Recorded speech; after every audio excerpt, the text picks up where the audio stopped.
Good morning friends. मैं सावन कुमार, एक research scholar. आज आप लोग को मैथ्स का एक चैप्टर जिसका कि नाम है मेंसुरेशन, उसके बारे में मैं बताने जा रहा हूं। और मेंसुरेशन जो चैप्टर है मैथ्स में, इसका एक अपना ही महत्व है। जनरल कंपटीशन में यदि आप कोई भी एग्जाम लेते हैं तो आपको मेंसुरेशन से प्रश्न आएंगे ही। मेंसुरेशन चैप्टर थोड़ा लंबा है, इसमें बहुत सारी चीज़ों को पढ़ना होता है। तो आज हम मेंसुरेशन, आज जो है हमारा चैप्टर वो मेंसुरेशन मेंसुरेशन की हिंदी होती है क्षेत्रमिति। आज हम इस क्षेत्रमिति को देखेंगे और इस क्षेत्रमिति के अंतर्गत आने वाले जो वृत्त हैं, वृत्त क्षेत्रमिति के अंतर्गत आते हैं। और आज हम लोग वृत्त पे पूरे विस्तार पूर्वक बात करेंगे। होता क्या है कि हमारे मन में एक डर बना हुआ रहता है कि अरे भाई मैथ है तो हमसे नहीं बनेगा, जबकि सच्चाई ये है कि कोई भी सब्जेक्ट में आप अगर अच्छा करना चाहते हैं तो आपको बार बार पढ़ना होगा, आपको उसमें समझ विकसित करनी होगी। लोगों के मन में ध्यान होता है कि चलिए क्वेश्चन को हम ट्रिक से बना लेते हैं। तो दोस्तों, ट्रिक से भी वही बना सकते हैं जो मैथ को बाय प्रोसेस बनाना जानते हैं। ऐसा नहीं कि आप बाय प्रोसेस नहीं जान रहे हैं और ट्रिक से बनाइए तो बन गया और आप एग्जाम पास कर गए।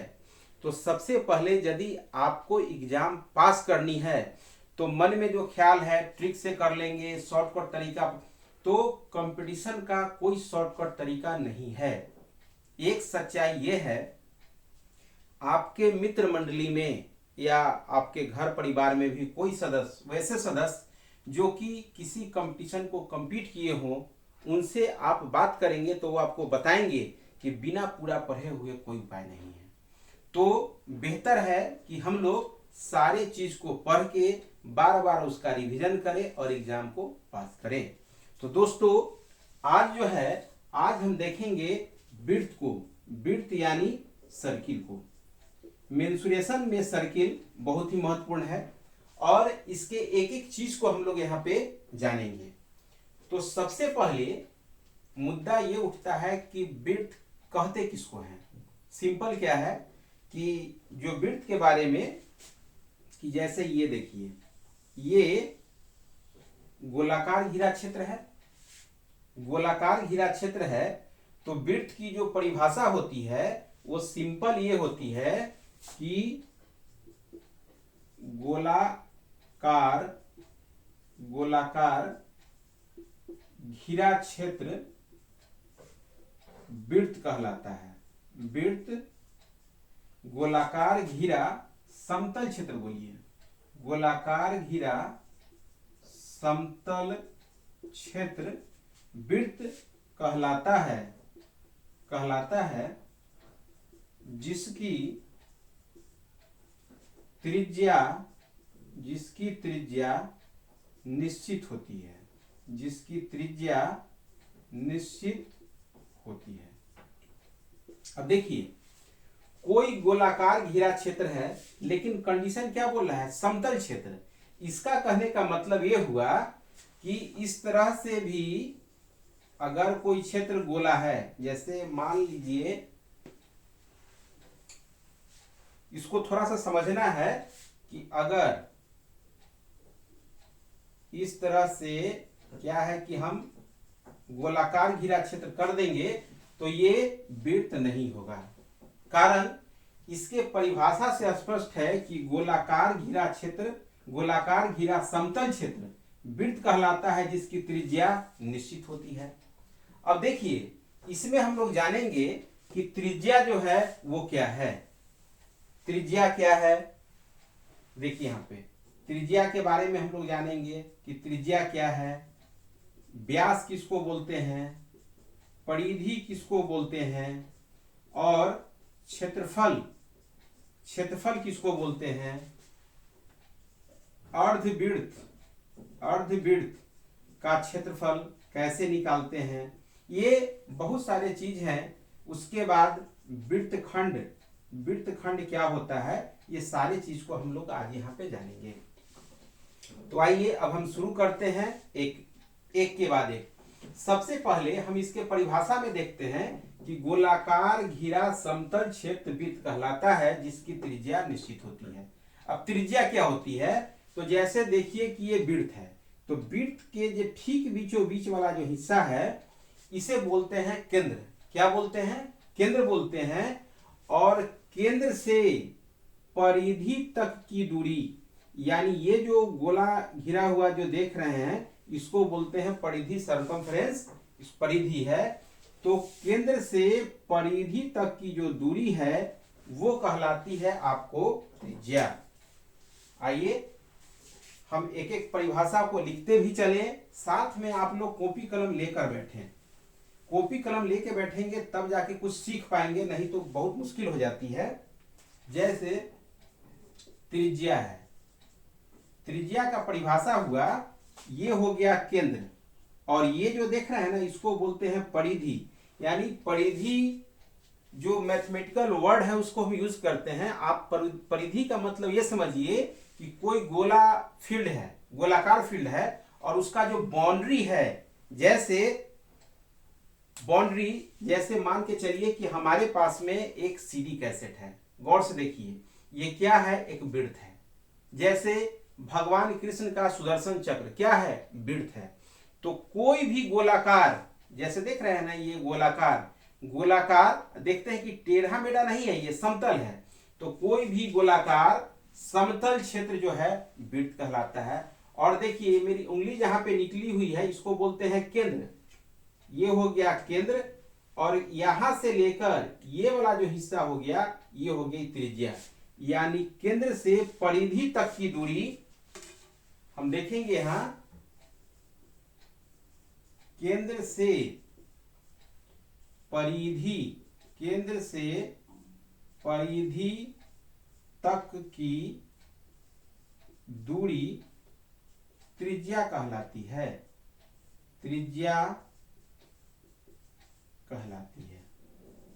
केंद्र से परिधि तक की दूरी, यानी ये केंद्र है और ये वाला क्या है? सरकमफ्रेंस, जिसको बोलते हैं परिधि। यहां से यहां तक की बीच की जो दूरी होगी वो त्रिज्या कहलाएगी। अब जो त्रिज्या का दुगना होता है, यानी इसी दूरी को हम यहां से लेके यहां तक बढ़ा देंगे।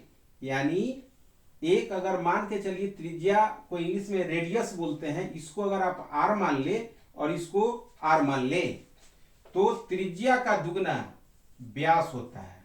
व्यास बराबर क्या होता है? इसको हम बोल सकते हैं व्यास जो है त्रिज्या का दो गुना व्यास होता है। इसे इंग्लिश में डायमीटर बोलते हैं। यानी व्यास बराबर हम बोल सकते हैं आर प्लस आर बराबर क्या हो गया? 2r। यानी दो बार त्रिज्या, यानी दो त्रिज्या को हम जोड़ दें, यहां से लेके यहां तक जोड़े, यहां से यहां तक, फिर यहां से यहां तक अगर हम जोड़ देंगे तो क्या हो जाएगा? हमारा व्यास। या फिर हम ये भी लिख सकते हैं कि त्रिज्या बराबर व्यास बटा 2। इसे समझिएगा। जैसे त्रिज्या क्या है हमारा? यहां से यहां तक त्रिज्या है ना, और त्रिज्या जो है पूरे व्यास का, यानी यहां से लेकर यहां तक की टोटल जो लंबाई होती है उसका आधा, यानी त्रिज्या बराबर हो गया व्यास बटा 2। तो यहां से हम त्रिज्या प्राप्त करते हैं। चलिए परिभाषा पे हम लोग एक बार फिर से आते हैं। गोलाकार घिरा समतल क्षेत्र वृत्त कहलाता है जिसकी त्रिज्या निश्चित होती है, और त्रिज्या बराबर क्या हुआ? व्यास बटा 2। और त्रिज्या किसको कहते हैं? तो केंद्र, ये वाला जो हिस्सा है इसको केंद्र बोलेंगे।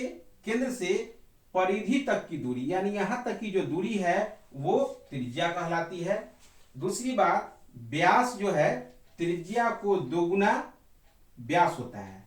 यानी त्रिज्या को अगर हम 2 बार करें, दोगुना कर देते हैं तो क्या हो जाता है? व्यास हो जाता है। तो चलिए आप चाहें तो इसका स्क्रीनशॉट भी ले सकते हैं। यहां पे हमने देखा वृत्त की परिभाषा, फिर हमने ये देखा कि त्रिज्या किसे कहते हैं और व्यास किसे कहते हैं। चलिए अब हम आगे बढ़ते हैं।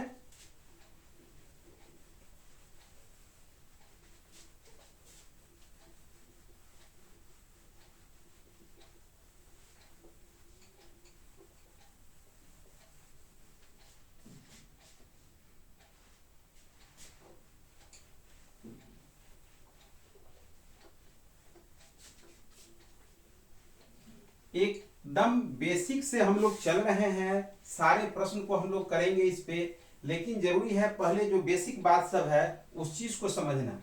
जब आप एक बार समझ जाएंगे तो फिर आपको परेशानी नहीं होगी।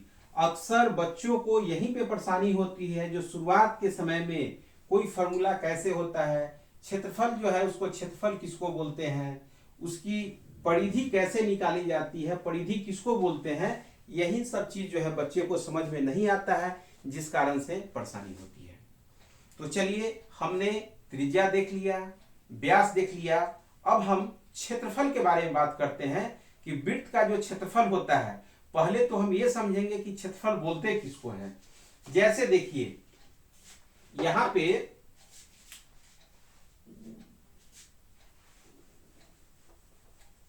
क्षेत्रफल पे बात करते हैं कि जैसे देखिए यहां पर क्या है, एक वृत्त है, एक वृत्त है। क्षेत्रफल क्या है, वृत्त का क्षेत्रफल pi R square. Pi R square हम लोग बचपन से रटते आ रहे हैं और यही हम लोग की सबसे बड़ी गलती है। हम लोग कभी समझने का प्रयत्न ही नहीं करते हैं कि आखिर क्षेत्रफल बोलते किसको हैं। क्षेत्रफल का मतलब ये होता है कि जैसे ये वृत्त है, समझिएगा गौर से, जो वृत्त है तो कितना जगह है, ये जो भी जगह है वो क्या है। और सबसे बड़ी खासियत क्या होती है कि जब कभी भी क्षेत्रफल निकाली जाती है उसमें लंबाई और चौड़ाई कुछ ना कुछ तो होगा ही। सिर्फ लंबाई होगा तो क्षेत्रफल नहीं निकलेगा, चौड़ाई भी होगी। अब कारण इसका यह है कि आप देखते होइएगा कि किसी भी चीज का अगर आप क्षेत्रफल निकालते हैं तो उसमें क्या होता है, सेंटीमीटर स्क्वायर होता है या मीटर स्क्वायर होता है, अंत में जो उसकी इकाई होती है। कारण क्या है कि जैसे मान के चलिए किसी की लंबाई 10 सेंटीमीटर, चौड़ाई क्या है 5 सेंटीमीटर, तो आप देखते होइएगा 10 × 50 सेंटीमीटर स्क्वायर, यानी सेंटीमीटर का जब सेंटीमीटर से हम गुना करेंगे तो क्या हो जाएगा, सेंटीमीटर स्क्वायर हो जाएगा। तो हम लोग उसको बोलते हैं इतना वर्ग सेंटीमीटर। तो क्षेत्रफल जानने का सबसे सही तरीका यही है कि आपको पता चल जाएगा कि वो सेंटीमीटर या मीटर क्या होगा, स्क्वायर में होगा, पहली बात। दूसरा कि जो क्षेत्रफल ये वृत्त है, ये क्या है, ये सिलिक एसिड है। हमको क्या करना है कि इसका एरिया निकालना है। एरिया कहने का मतलब ये कितना जगह, आप देखिए ये कितना जगह क्या है, कवर कर लिया। ये जितना जगह कवर कर लिया, देखिए यहां पे इतना जगह जो ये कवर कर लिया, ये कवर किया, यही इसका क्षेत्र है। यानी इतने जगह को ये ढक लिया, इसको जो हम निकालते हैं इसी को हम लोग बोलते हैं क्षेत्रफल। अब देखिए वृत्त ये है, वृत्ताकार है ये, तो पूरे एरिया का क्षेत्रफल निकालने का जो तरीका है, ये फॉर्मूला होता है pi R square. Pi R square, pi का मान हमेशा, पाई का मान जो है हमेशा आपको 22/7 लेना है। पाई का मान हमेशा आपको 22/7 लेना है। पाई का मान एक दूसरा भी होता है, पाई बराबर 3.14, लेकिन ये 1/4 आप कब लीजिएगा, जब क्वेश्चन में आपको पाई का मान 3.14 दिया हुआ रहेगा तब लेना है, उससे पहले नहीं लेना है। तो ये जो वृत्त है, वृत्त का क्षेत्रफल निकालने का फॉर्मूला होता है pi R square. Pi are में आर क्या होगा, जैसे मान के चलिए वृत्त है तो यहां हो गया केंद्र, और केंद्र से परिधि तक की दूरी जो होगी वो होगी आर, जिसको बोलते हैं रेडियस। तो इस पे फॉर्मूला पे आपको रख देना है, तो आपको निकल गया क्या, इसका क्षेत्रफल निकल गया। यानी हम ये बोल सकते हैं कि वृत्त का क्षेत्रफल, वृत्त का क्षेत्रफल बराबर है पाई आर स्क्वायर। आप लोग समझ रहे हैं कि आर कहां से लाएंगे, वो प्रश्न में दिया हुआ होगा। जैसे जो बेसिक प्रश्न होते हैं छोटे छोटे, जो इनिशियल स्टेज के, आज मैं आपको कुछ प्रश्न भी करवाऊंगा, फिर आपका जाके कंसेप्ट जो है क्लियर होगा। मैं ये बता रहा हूं कि जो क्षेत्रफल है, क्षेत्रफल का मतलब होता है कि कितने एरिया को वो ढक लिया, इसी को हम लोग बोलते हैं क्षेत्रफल। तो वृत्त का जो क्षेत्रफल है उसका फॉर्मूला होता है पाई आर स्क्वायर। दूसरी बात, ये तो आप समझ गए कि वृत्त का क्षेत्रफल पाई आर स्क्वायर, जहां पर क्या है, पाई का मान हमेशा हमको क्या लेना है, 22/7 लेना है। पाई का मान क्या लेना है, पाई का मान हमेशा हमें लेना है 22/7। 3.14 कब होगा? अगर वो दिए हुए रहेगा। ये तो हो गया वृत्त का क्षेत्रफल। दूसरा वृत्त की परिधि, दूसरा जो है वो है वृत्त की परिधि। परिधि बोलिए तो सरकमफेरेंस। परिधि एक्चुअली मैथ में ऐसा टर्म देता है परिधि, तो बहुत लोग नहीं समझ पाते हैं। जो बच्चे बचपन से मैथ अगर पढ़ रहे हैं वो तो परिधि समझ जाएंगे, लेकिन कोई नया है तो वो नहीं समझ पाएगा। आप ये समझिए कि परिधि का मतलब बाउंड्री। बाउंड्री जो होता है, जैसे ये गोला चीज है, ये आप देख रहे हैं, तो यही इसकी बाउंड्री है। क्या है? यही इसकी बाउंड्री है, और इसी को हम लोग बोलते हैं सरकमफेरेंस यानी परिधि। अलग अलग जगहों पे इसका नाम बदल जाता है, कहीं परिमिति रहता है, कहीं परिमाप है, लेकिन है क्या? आयत पढ़ेंगे तो वहां परिमिति पढ़ते हैं, फिर परिमाप। लेकिन ले देख के यही है कि किसी भी चीज का जो बाउंड्री हुआ, या तो गोलाकार होगा तो परिधि कहलाएगा, अगर वो चौखुट हुआ या वर्गाकार है तो परिमिति या परिमाप बोलते हैं, लेकिन चीज वही है, बाउंड्री। आपको याद रखना है बाउंड्री। तो ये जो वृत्त है, ये वृत्त की परिधि इसको बोलते हैं, यानी बाउंड्री। इसका फॉर्मूला होता है 2πr।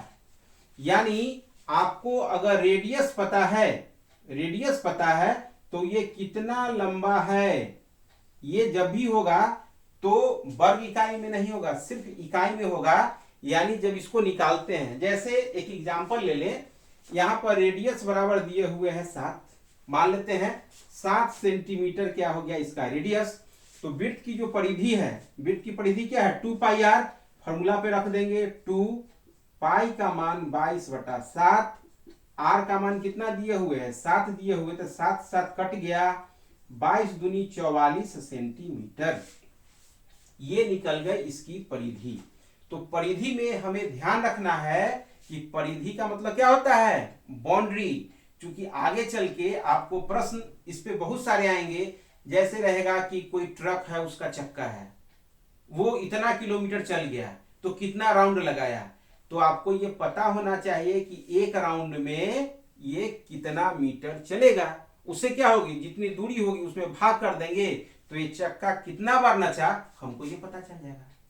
तो देखिए, जो वृत्त की परिधि है वो क्या हो गई? 2πr। हम लोग इस तरह से करते हैं, ये वृत्त की परिधि। अब तीसरी बात, वृत्त का क्षेत्रफल हमने देख लिया, क्या हुआ? πr²। अब 4 से 5 बार बोलेंगे, सब आपको याद हो जाएगा। वृत्त का क्षेत्रफल πr², वृत्त की परिधि 2πr। अब तीसरा चीज क्या है? वो है अर्धवृत्त। अब अर्धवृत्त के बारे में हम लोग देखेंगे। आप चाहे तो आप इसे नोट कर सकते हैं।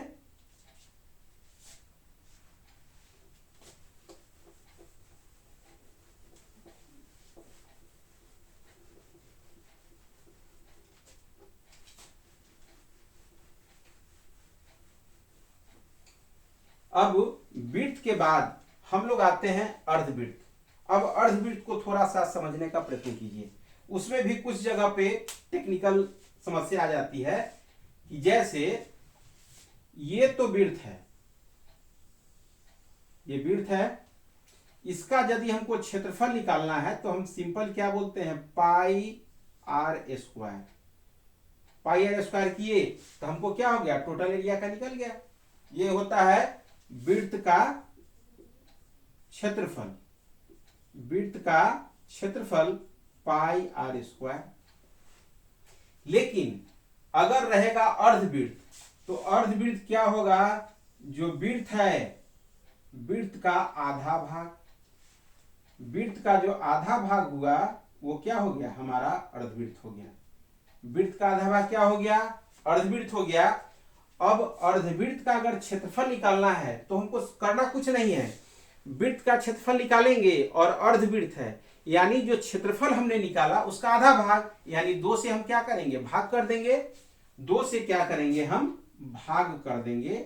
जैसे देखिए, ये हो गया अर्धवृत्त का क्षेत्रफल। वृत्त का क्षेत्रफल क्या है? πr²। हमने πr² लिख दिया, और इसको 2 से हम भाग दे दिए, तो मेरा ये वाला हिस्सा निकल गया।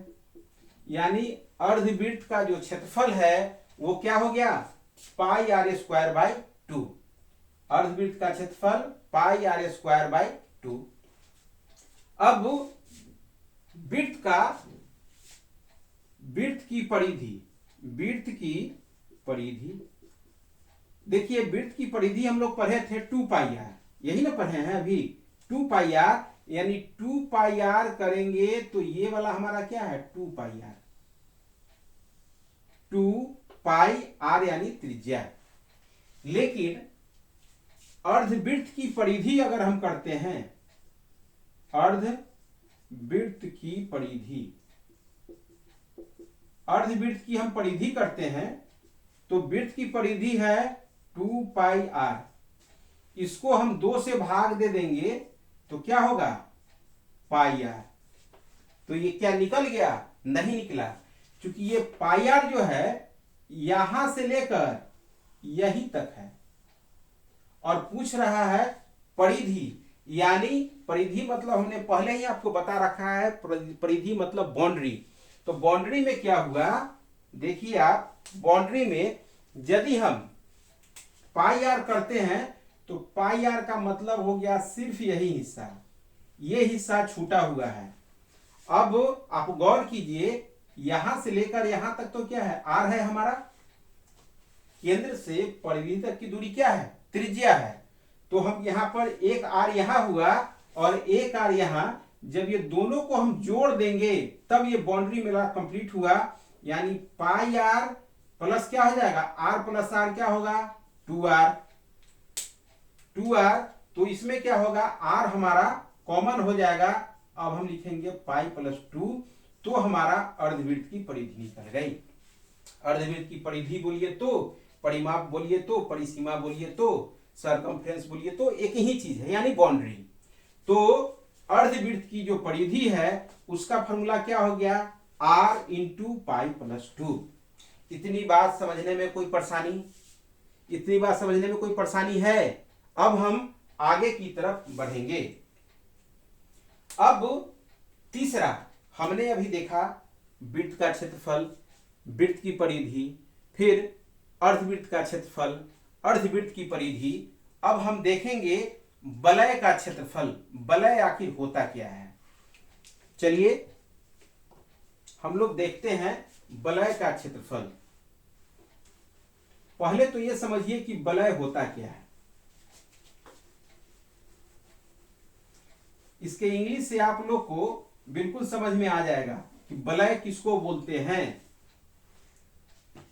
वलय अगर छोटे शब्दों में कहें तो आप लोग सोनार के दुकान पे जाते हैं अंगूठी बनवाने के लिए, याद अगर आ रहा होगा तो वहां पे आपसे नाप लिया जाता है कि कितना नंबर अंगूठी आपको आती है, 10 नंबर 20 नंबर।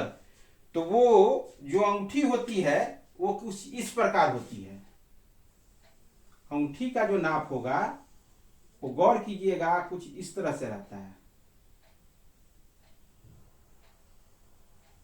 इस तरह से अंगूठी का नाप क्या होगा, इस तरह से रहता है।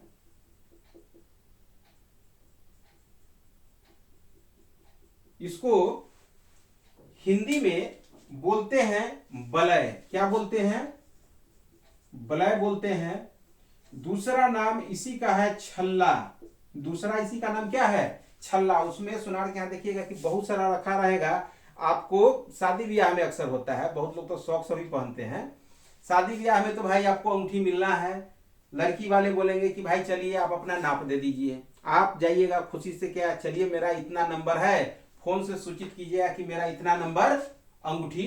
तो वो क्या होगा, वो सोनार के दुकान पे आपको नाप लिया जाएगा आपके उंगली का। एक होता है वलय, एक छल्ला, और इंग्लिश में इसी को बोलते हैं रिंग। क्या बोलते हैं, रिंग। जैसे ये अंगूठी हम पहने हुए तो इसमें तो डिजाइन बना हुआ है। बहुत लोग ऐसे पहनेंगे जिसमें कि कोई डिजाइन नहीं रहता है, सिर्फ गोल रहता है। बहुत लोग इसमें भी पहनते हैं, उसको उसी को बोला जाता है छल्ला। अब इसमें गौर से देखिए आप, यहां पर हमको 2 वृत्त जो है प्राप्त हो रहे हैं। छल्ला में क्या है, 2 वृत्त। अब 2 वृत्त कैसे, एक देखिए कि एक है अंदर वाला, जैसे एक जो है अंदर वाला है ये, और एक क्या है बाहर वाला वृत्त है। दो वृत्त है, हमको निकालना है छल्ले का क्षेत्रफल यानी वलय का क्षेत्रफल। तो क्षेत्रफल बोलते हैं वही जो ये वाला जो हिस्सा है ना, यही हमको प्राप्त करना है। तो गौर से सोचिए कि क्या हो सकता है, रटने की जरूरत नहीं है। जैसे हम ये कर सकते हैं, ये बड़ा वाला जो वृत्त है, बड़ा वाला वृत्त का क्षेत्रफल निकाल लें। बड़ा वाला जैसे यहां पर है ए, टोटल को अगर मान लीजिए थोड़ा देर के लिए, इसमें दो वृत्त हो गए, इसमें एक तो वृत्त वो होंगे जिनकी त्रिज्या यहां से लेकर यहां तक होगी, तब ना ये पूरा बड़ा वाला होगा। तो मान के चलिए यहां से यहां तक जो बड़े वाले वृत्त होंगी उनकी त्रिज्या क्या होगी, आर होगी। आर यहां से यहां तक नहीं है, यहां से लेकर यहां तक क्या हो गया, आर। तो ये बड़े वाला जो वृत्त होगा, अगर उसका हम क्षेत्रफल निकालेंगे तो पाई आर स्क्वायर कर सकते हैं, पाई आर स्क्वायर। और देखिए ये जो छोटा वाला वृत्त है, इसका भी क्षेत्रफल निकाल के बड़े वाले क्षेत्रफल में से ये वाले क्षेत्रफल को अगर हम घटा देंगे तो इस एरिया का क्षेत्रफल नहीं निकल जाएगा। समझने का प्रयत्न कीजिए। जो बड़ा वाला वृत्त है, जैसे देखिए यहां पे आप देख रहे हैं, यही मान के चलिए कि छल्ला कहने का मतलब जो आप लोग को ये येलो कलर का दिखाई दे रहा है ना, यही छल्ला है। उस कंडीशन में क्या होगा, यहां केंद्र से मापेंगे तो एक तो यहां तक का एक क्या होगा, रेडियस, और दूसरा है यहां से लेके यहां तक का रेडियस, यानी एक बड़ी त्रिज्या और एक छोटी त्रिज्या। तो यहां से यहां तक का जो रेडियस हुआ उसको कैपिटल आर मानते हैं, और यहां से यहां तक जो ये सर्किल का रेडियस है उसको हम आर मानते हैं। तो बड़े वृत्त के क्षेत्रफल में से छोटे वृत्त का क्षेत्रफल यानी भी क्या है, पाई आर स्क्वायर।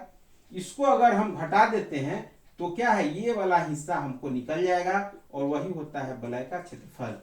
अब यहाँ पे पाई दोनों में है तो पाई को कॉमन लीजिए और इसको कीजिए r square minus r square, जो भी आएगा वही वर्ग इकाई आपका क्या हो जाएगा, आंसर हो जाएगा। तो हम लोग यहां जाने वलय का क्षेत्रफल, ऐसा प्रश्न जब आएगा तो आपको क्लियर हो जाएगा। वलय का क्षेत्रफल का फॉर्मूला ही होता है pi into r square minus r square. वलय का क्षेत्रफल का फॉर्मूला क्या होता है, pi into r square minus r square. तो चलिए अभी तक हम लोगों ने क्या क्या देखा, हम लोगों ने देखा वृत्त का क्षेत्रफल, वृत्त की परिधि, अर्धवृत्त का क्षेत्रफल, अर्धवृत्त की परिधि और वलय का क्षेत्रफल। अब हम देखेंगे अगला वृत्तखंड का क्षेत्रफल, कि वृत्तखंड का क्षेत्रफल आखिर निकालते कैसे हैं।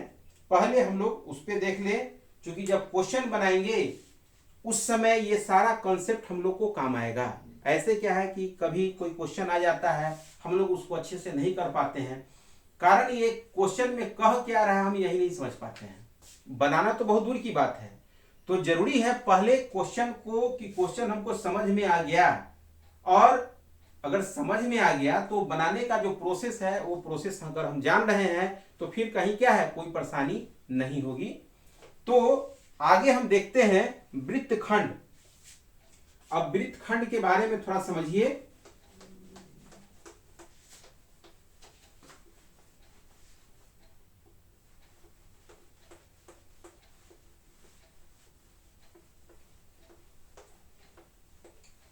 वृत्तखंड बोलते किसको है, वृत्तखंड बोलते किसको है, हमको ये देखना है। वृत्तखंड अरे कुछ नहीं, ये वृत्त है, इसको खंडित कर दीजिए, टुकड़ों में बांट दीजिए, वही तो वृत्तखंड है। जैसे कि मान के चलिए ये यहां से लेके यहां तक, यही तो हो गया वृत्तखंड। यानी वृत्त को हम खंड कर दिए तो क्या हो गया, वृत्तखंड हो गया।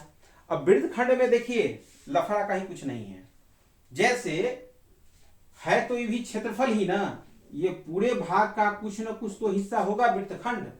वृत्तखंड देखिए, जैसे वृत्तखंड का क्षेत्रफल हमें निकालना है। वृत्तखंड का क्या करना है, हमें क्षेत्रफल निकालना है, यानी ये वाले हिस्से का हमको क्षेत्रफल निकालना है। तो देखिए कोई भी गोलाकार चीज वो 360 डिग्री का कोण बनाता है। इसको आप एकदम अक्षरशः समझ लीजिए। यानी जैसे ये वृत्त है तो ये टोटल कितना है, 360 डिग्री का कोण बनाएगा। इसको दो भाग में बांट दीजिए तो कितना का हो गया, दो भाग में कर दिए 180, फिर यहां से यहां काट दिए तो क्या हो गया 90। तो कहने का मतलब 30 का भी 20 का भी कुछ भी बनाएगा। तो हमको क्या करना है इसमें, जैसे ये वाला हिस्सा है तो इसको बोलते हैं थीटा। मान के चलिए कि थीटा हमको दिया हुआ रहेगा, बिना थीटा का संभव ही नहीं है। तो थीटा है मान के चलिए 30 डिग्री, और हमको क्या करना है, वृत्तखंड का क्षेत्रफल निकालना है। तो कुछ नहीं करना है, हम वृत्त का क्षेत्रफल निकालेंगे तो इसका फॉर्मूला होता है पाई आर स्क्वायर। अब थीटा क्या दिए हुए हैं 30, यानी ये वाला एंगल अगर 30 डिग्री है तो टोटल कितना होता है 360 डिग्री का। तो 30 डिग्री का ही हमको निकालना है, टोटल कितना है 360, इससे ही कट गया 12 बार, यानी जो भी क्षेत्रफल निकलेगा उसका 12वां भाग जो होगा यही होगा 12वां भाग। तो वृत्तखंड का क्षेत्रफल निकालने का फॉर्मूला होता है थीटा बटे 360 डिग्री। जितना डिग्री का कोण बनाएगा, 30 डिग्री बना सकता है, 40 डिग्री बना सकता है, 50 डिग्री बना सकता है, कुछ भी जितना का कोण बनाएगा उससे क्या होगा कि टोटल क्षेत्रफल का वो भाग हो जाएगा। जैसे 180 डिग्री का होगा तो 180 डिग्री हुआ यानी अर्धवृत्त हो गया। वृत्त तो 360 डिग्री का बनाता है ना। आप 180 डिग्री अगर थीटा पे दे रहे हैं, 180 डिग्री अगर थीटा बराबर 180 डिग्री हो जा रहा है तो क्या होगा थीटा बटे 360, यानी 180 बटे 360 गुने पाई आर स्क्वायर, इससे ही कट गया दो बार, पाई आर स्क्वायर बाई 2। अर्धवृत्त का तो यही है, अर्धवृत्त का क्षेत्रफल का फॉर्मूला तो यही होता है ना। तो थीटा हमें प्राप्त होगा तो क्या लिखेंगे, जो थीटा है उसको ऊपर बटे 360 डिग्री गुने पाई आर स्क्वायर। ये हमारा निकल गया वृत्तखंड का क्षेत्रफल।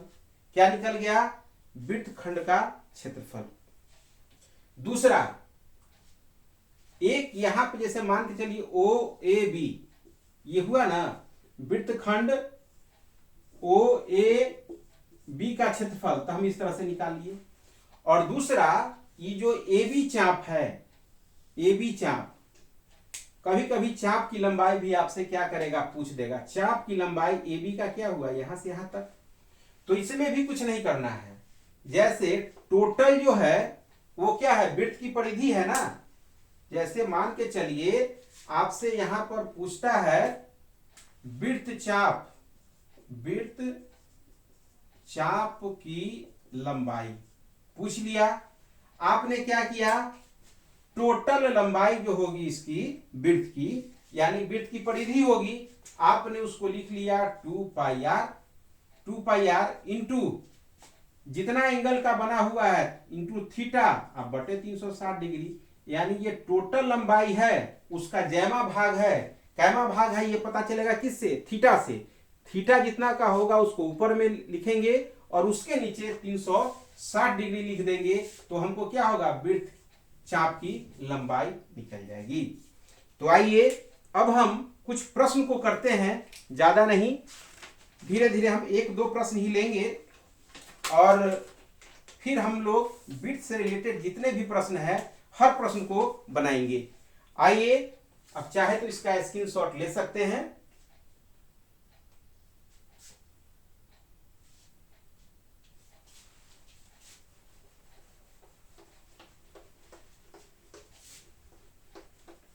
मैं एक प्रश्न के माध्यम से आपको लोग को बता रहा हूं कि किस तरह से प्रश्न है और उसको समझने का हम प्रयत्न करेंगे।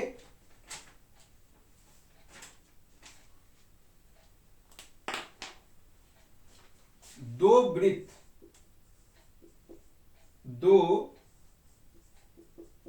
वृत्तों के व्यासों का योग 35 मीटर तथा इनकी परिधियों का अंतर 22 मीटर है। 22 मीटर है। छोटे वृत्त का क्षेत्रफल कितना है? अब देखिए, ये प्रश्न है। यहां पर क्या कह रहा है कि दो वृत्त है। दो वृत्त, तो मान के चलिए कि जो दो वृत्त है, दो वृत्त के व्यासों का योग, जैसे एक वृत्त ये हुआ और दूसरा वृत्त क्या हुआ, ये हुआ, कि व्यासों का योग 35 मीटर है। व्यासों का योग यानी देखिए, यहां से लेके यहां तक बड़ी त्रिज्या है तो इसको आर मानेंगे, कैपिटल आर। यहां से यहां तक ये छोटा वृत्त है तो इसको क्या है, स्मॉल आर मानेंगे। और पूछ रहा है व्यास, यानी इसका जो व्यास होगा वो क्या होगा, 2r। इसका व्यास क्या होगा, 2r। और इसका व्यास क्या होगा, इसका भी होगा 2r। इसको कैपिटल से लिए हैं, इसको स्मॉल से लिए हैं। इन दोनों का योग 35 है, यानी इसको इसको जोड़ देते हैं, यानी 2r plus 2r equal to क्या हो गया, 35। तो r प्लस r, इसमें 2 कॉमन ले लेंगे, ये हो जाएगा हमारा 35 और r प्लस r बराबर हो जाएगा 35/2। एक चीज हमको यहां से पता हो गया, 2r ये प्लस ये 2r कितना दिए हुए है, 35। फिर कह रहा है इनकी परिधियों का अंतर, यानी इसका परिधि जो होगा वो होगा 2πr। परिधि हमने बताया है ना, बाउंड्री, इसकी परिधि होगी 2πr और इसकी परिधि क्या होगी, 2πr का अंतर 22 है, यानी माइनस क्या हो गया 22। इसमें 2π आप कॉमन ले लीजिए, r माइनस r बराबर क्या हो गया 22, या r माइनस r बराबर 22। ये नीचे चला जाएगा, 2 गुने 22 ऊपर हो जाएगा 7। 22 से 22 कट गया, यानी ये हो गया 7/2। अब यहां पर हमने एक मान निकाला है, r प्लस r 35/2, और यहां पर क्या है, r माइनस r बराबर 7/2। हमें निकालना क्या है, छोटे वृत्त का क्षेत्रफल। तो छोटे वृत्त का क्षेत्रफल निकालेंगे तो हम छोटा r ही निकाल लेते हैं। अब छोटा r निकालने के लिए बड़े r को काट देंगे, यहाँ प्लस है तो माइनस हो जाएगा, माइनस है तो प्लस हो जाएगा, प्लस है तो माइनस हो गया। ठीक है, ये कट गया, r क्या हो गया 2r, और इसमें से 35/2 माइनस 7/2 घटा दीजिए, ये हो जाएगा आपको 28/2। 28/2 ये कट गया 14, यानी r कितना निकल गया हमारा 7। इसका r कितना निकला, r बराबर 7। अब इसका क्षेत्रफल निकाल दीजिए, πr², यानी 22/7 गुने 7 गुने 7। 7 से 7 कैंसिल, 7 गुना 14, 7 गुना 14 15, क्या है मीटर स्क्वायर। मीटर स्क्वायर यही हो गया इसका क्षेत्रफल। तो हम लोग आगे के वीडियो में सारे प्रश्न को लेकर आएंगे। अभी इस वीडियो में हमने आपको वृत्त का वो बेसिक कॉन्सेप्ट बताने का प्रयास किया।